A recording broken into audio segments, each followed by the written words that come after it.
ರಾಜ್ಯದ ಗೃಹಲಕ್ಷ್ಮಿಯರಿಗೆ ಗ್ಯಾರಂಟಿ ಹಣ ಅಂದರೆ ಗೃಹಲಕ್ಷ್ಮಿ ಗ್ಯಾರಂಟಿ ಹಣ ಇನ್ನೂ ಕೂಡ ಖಾತೆಗೆ ಬರ್ತಾ ಇಲ್ಲ. ಕಳೆದ ವಾರ ಕೇಳಿದಾಗಲೂ ಕೂಡ ಇನ್ನೆರಡು ದಿನದಲ್ಲಿ ಹಣ ಬಂದ್ಬಿಡುತ್ತೆ ಅಂತ ಸಚಿವರು ಹೇಳಿದರು. ಆದರೆ ಇವತ್ತು ಕೇಳಿದಾಗ ಮತ್ತೆ ಹೇಳ್ತಿದ್ದಾರೆ ಇನ್ನೆರಡು ದಿನದಲ್ಲಿ ಹಣ ಬರುತ್ತೆ ಅಂತ. ಇನ್ನೊಂದು ಕಡೆಯಲ್ಲಿ ಅನ್ನಭಾಗ್ಯ ಯೋಜನೆಗೂ ಕೂಡ ಕತ್ತರಿ ಹಾಕ್ತಾರಾ ಅನ್ನುವಂತಹ ಆತಂಕ ಶುರುವಾಗಿದೆ. ಇದಕ್ಕೆಲ್ಲ ಕಾರಣ ಆಗ್ತಾ ಇರೋದು ಸರ್ಕಾರದ ಖಜಾನೆಗೆ ಬೀಳ್ತಾ ಇರುವಂತಹ ಆರ್ಥಿಕ ಹೊಡೆತ. 200 ಯೂನಿಟ್ ಕರೆಂಟ್ ಅನ್ನ ಫ್ರೀ ಪ್ರತಿಯೊಬ್ಬರಿಗೆ. ವಿಧಾನಸಭೆಯ ಎಲೆಕ್ಷನ್ನಲ್ಲಿ ಕಾಂಗ್ರೆಸ್ನ ಕೈ ಹಿಡಿದಿದ್ದೇ ಪಂಚ ಗ್ಯಾರಂಟಿ. ಇದೇ ಗ್ಯಾರಂಟಿ ಕಾಂಗ್ರೆಸ್ಗೆ ನುಂಗಲಾರದ ಬಿಸಿ ತುಪ್ಪವಾಗಿದೆ. ಹಣವಿಲ್ಲದೆ ಗೃಹಲಕ್ಷ್ಮಿ ಹಾಗೂ ಅನ್ನಭಾಗ್ಯ ಯೋಜನೆಗೆ ಸರ್ಕಾರ ಬ್ರೇಕ್ ಹಾಕುತ್ತಾ ಅನ್ನೋ ಪ್ರಶ್ನೆ ಇದೀಗ ಉದ್ಭವವಾಗಿದೆ. ಗೃಹಲಕ್ಷ್ಮಿ ದುಡ್ಡು 2 ತಿಂಗಳಿಂದ ಬರ್ತಾ ಇಲ್ಲ ಸರ್.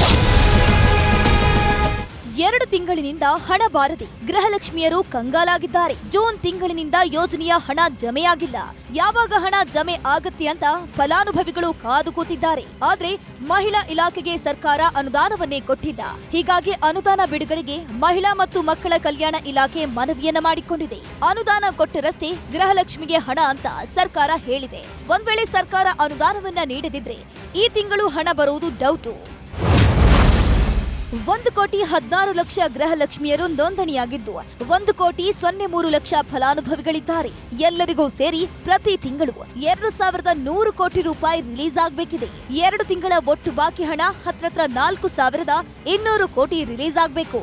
ಆದ್ರೆ ಎಸ್ಸಿ ಎಸ್ಟಿ ಅಡಿ ನೋಂದಾಯಿಸಿಕೊಂಡಿದ್ದ ಗೃಹಲಕ್ಷ್ಮಿಯರಿಗೆ ಮಾತ್ರ 11,68,00,000 ರೂಪಾಯಿ ರಿಲೀಸ್ ಆಗಿದೆ. ಇದರಲ್ಲಿ 11,48,00,000 ಕೋಟಿ ರೂಪಾಯಿ ಖಾತೆಗೆ ಹೋಗಿದೆ. ಗೃಹಲಕ್ಷ್ಮಿ ಗ್ಯಾರಂಟಿ ನೋಡಿಕೊಳ್ತಿರೋ ನಮ್ಮ ಮಹಿಳಾ ಮತ್ತು ಮಕ್ಕಳ ಕಲ್ಯಾಣ ಸಚಿವರನ್ನ ಕೇಳಿದ್ರೆ ಮತ್ತೆ ಇನ್ನೆರಡು ದಿನದಲ್ಲಿ ಹಣ ಬಂದ್ಬಿಡತ್ತೆ ಅಂತ ಹೇಳಿದ್ದಾರೆ. ಮೇ 5ನೇ ತಾರೀಕಿಗೆ ಕೊನೆಯದಾಗಿ ಬಂದಿದೆ ಆಯ್ತಾ. ಒಂದು ತಿಂಗಳು ಜೂನ್ 1 ಬರಬೇಕು. ಜೂನ್ಗೂ ಕೂಡ ಈಗಾಗಲೇ DBTಯನ್ನು ಪುಷ್ ಮಾಡಾಗಿದೆ. ಆಲ್ರೆಡಿ SC ST ಅವ್ರಿಗೆ ಈಗಾಗಲೇ ಮುಟ್ಟಿದೆ ಇಡೀ ರಾಜ್ಯದಲ್ಲಿ. ಇದು ಕೂಡ ಏನು ಜೂನು ಮತ್ತು ಜುಲೈ ಏನಿದೆ, ಜೂನದ ಮೊದಲು ಹಾಕ್ತೀವಿ, ಜುಲೈದು 15th ನಂತರ ಹಾಕ್ತೀವಿ. ಇನ್ನೇನು 2-3 ದಿನದಲ್ಲಿ ಎಲ್ಲರಿಗೂ ಹಣ ಸಿಗುತ್ತೆ. ಅನ್ನಭಾಗ್ಯದ ಅಕ್ಕಿನೂ ಪೂರ್ತಿ ಸಿಗೋದಿಲ್ಲ. ಅನ್ನಭಾಗ್ಯ ಯೋಜನೆ ಅಡಿಯಲ್ಲಿ 10 ಕೆಜಿ ಅಕ್ಕಿಯನ್ನ ಕೊಡ್ತೇವೆ ಅಂತ ಹೇಳಿ ಕಾಂಗ್ರೆಸ್ ಸರ್ಕಾರ ಇಕ್ಕಟ್ಟಿಗೆ ಸಿಲುಕಿದೆ. ಕೊಟ್ಟ ಮಾತಿನಂತೆ ಅಕ್ಕಿಯನ್ನ ಕೊಡಲಾಗದೆ 5 ಕೆಜಿ ಅಕ್ಕಿ ಬದಲು ಹಣವನ್ನ ಕೊಡ್ತಿದೆ. ಆದ್ರೆ ಇದು ಕೂಡ ಸರ್ಕಾರಕ್ಕೆ ಹೊರೆಯಾಗಿದೆಯಂತೆ. ತಲಾ 10 ಕೆಜಿ ಅಕ್ಕಿ ಕೊಡುವ ಭರವಸೆಯನ್ನ ನೀಡಿದ್ದ ಸರ್ಕಾರ ಅಕ್ಕಿ ಇಲ್ಲದೆ 5 ಕೆಜಿ ಮಾತ್ರ ವಿತರಣೆ ಮಾಡ್ತಿದೆ. ಉಳಿದ 5 ಕೆಜಿಗೆ ಹಣ ಕೊಡ್ತಿದೆ. 5 ಕೆಜಿ ಅಕ್ಕಿ ಬದಲು ತಲಾ 170 ರೂಪಾಯಿ ಕೊಡ್ತಿದ್ದು ಇದಕ್ಕಾಗಿ ತಿಂಗಳಿಗೆ 660 ಕೋಟಿ ರೂಪಾಯಿ ವ್ಯಯಿಸಲಿದೆ. ಆದ್ರೆ ಆ ಹಣವು ಸರಿಯಾಗಿ ಫಲಾನುಭವಿಗಳ ಖಾತೆಗೆ ಜಮಾ ಆಗ್ತಿಲ್ಲ. ಕೇಂದ್ರ ಸರ್ಕಾರ ಅಕ್ಕಿಯನ್ನ ಕೊಡ್ತಿಲ್ಲ ಅಂತ ಆರೋಪ ಮಾಡ್ತಾನೆ ಬಂದಿದೆ ಕಾಂಗ್ರೆಸ್ ಸರ್ಕಾರ. ಈ ಮಧ್ಯೆ ಕೇಂದ್ರ ಸರ್ಕಾರ ತಂದಿದ್ದ ಭಾರತ್ ಬ್ರ್ಯಾಂಡ್ ಅಕ್ಕಿನೂ ಮಾರಾಟವಾಗ್ತಿಲ್ಲ. ಇದು ಮೋದಿ ಸರ್ಕಾರದ ಮೇಲೆ ಕಾಂಗ್ರೆಸ್ಗೆ ಅಸ್ತ್ರ ಸಿಕ್ಕಂತಾಗಿದೆ. ನಿನ್ನೆ ಕಾಂಗ್ರೆಸ್ನ ನಾಯಕ ಜೈರಾಮ್ ರಮೇಶ್ ಮೋದಿಯವರ ವಿರುದ್ಧ ಪತ್ರವನ್ನ ಬರೆದು ಆಕ್ರೋಶ ಹೊರಹಾಕಿದ್ರು. ಇವತ್ತು ಸಿಎಂ ಸಿದ್ದರಾಮಯ್ಯ ಆಹಾರ ಸಚಿವ ಮುನಿಯಪ್ಪನೂ ಗರಂ ಆದ್ರು. ಅನ್ನಭಾಗ್ಯ ಸ್ಕೀಮನ್ನ 5 ಕೆಜಿ ಚೆಕ್ ಕೊಡಬೇಕು ಅಂತಂದಾಗ ಕೊಡಲಿಲ್ಲ. ಅಕ್ಕಿ ಇಟ್ಕೊಂಡು ದಾಸ್ತಾನಿದೆ. ಫುಡ್ ಕಾರ್ಪೊರೇಷನ್ ಆಫ್ ಇಂಡಿಯಾದಲ್ಲಿ ದಾಸ್ತಾನಿದ್ರು ಕೂಡ ಅಕ್ಕಿ ಕೊಡಲಿಲ್ಲ. ಬಹಳ ಸ್ಪಷ್ಟವಾಗಿ ಗೊತ್ತಾಗ್ತದೆ ಕೇಂದ್ರ ಸರ್ಕಾರ ಬಡವರ ಪರವಾಗಿಲ್ಲ, ದಲಿತರ ಪರವಾಗಿಲ್ಲ, ಹಿಂದುಳಿದವರು. ಅದು ಚುನಾವಣೆಗೋಸ್ಕರ ಮಾಡಿದ್ರು, ಚುನಾವಣೆ ಆದಮೇಲೆ ನಿಲ್ಲಿಸಿದ್ರು. ಅಕ್ಕಿಯನ್ನ ಬಿಜೆಪಿಯವರು ಎಲೆಕ್ಷನ್ಗಾಗಿ ಬಿಟ್ಟಿದ್ರು. ಅವ್ರ ಹತ್ರ ದಾಸ್ತಾನು ಇದೆ, ಅಕ್ಕಿ ಇದೆ. ಆದರೆ ರಾಜಕೀಯ ಮಾಡಿದ್ದಾರೆ. ಅದರಲ್ಲಿ ಈಗೂ ಕೂಡ ಅವ್ರ ಹತ್ರ ಅಕ್ಕಿ ಇದೆ.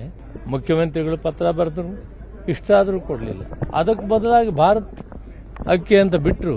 ಅದು ಕೂಡ ಕಾರ್ಯಕ್ರಮ ಯಶಸ್ವಿಯಾಗಿ ನಡೆಯಲಿಲ್ಲ. ಚುನಾವಣೆ ಆದ್ಮೇಲೆ ಅದನ್ನು ಹಿಂಪಡೆದು ಯಾರು ಕೊಡ್ತಾರೆ ಯಾರು ಕೊಡಲ್ಲ ಅನ್ನೋದಕ್ಕಿಂತ ಗ್ಯಾರಂಟಿ ಕೊಟ್ಟ ಸರ್ಕಾರಕ್ಕೆ 5 ಗ್ಯಾರಂಟಿಗಳು ಒಂಥರ ಬಿಳಿ ಆನೆ ತರ ಆಗಿದೆ. ಸಾಕೋಕು ಆಗ್ತಿಲ್ಲ, ಸುಮ್ಮನೆ ಇರೋಕು ಆಗ್ತಿಲ್ಲ. Bureau report, news 18. ಕನ್ನಡಿಗರ ಮೆಚ್ಚಿನ ನಿಮ್ಮ ನ್ಯೂಸ್ 18 ಕನ್ನಡ ಈಗ ವಾಟ್ಸ್ಆಪ್ನಲ್ಲಿಯೂ ಲಭ್ಯ. ಕರ್ನಾಟಕ ಮತ್ತು ದೇಶ ವಿದೇಶದ 360 ಡಿಗ್ರಿ ಸುದ್ದಿ ವಿವರವನ್ನ ನೀವು ನಿಮ್ಮ ಕೈ ಬೆರಳುಗಳಲ್ಲಿಯೇ ಪಡೆಯೋದಿಕ್ಕೆ ಈ QR ಕೋಡ್ ಅನ್ನ ಸ್ಕ್ಯಾನ್ ಮಾಡಿ. ನಮ್ಮ ಚಾನೆಲ್ ಅನ್ನ ಫಾಲೋ ಮಾಡಿ, ನೋಟಿಫಿಕೇಶನ್ ಆನ್ ಮಾಡಿ.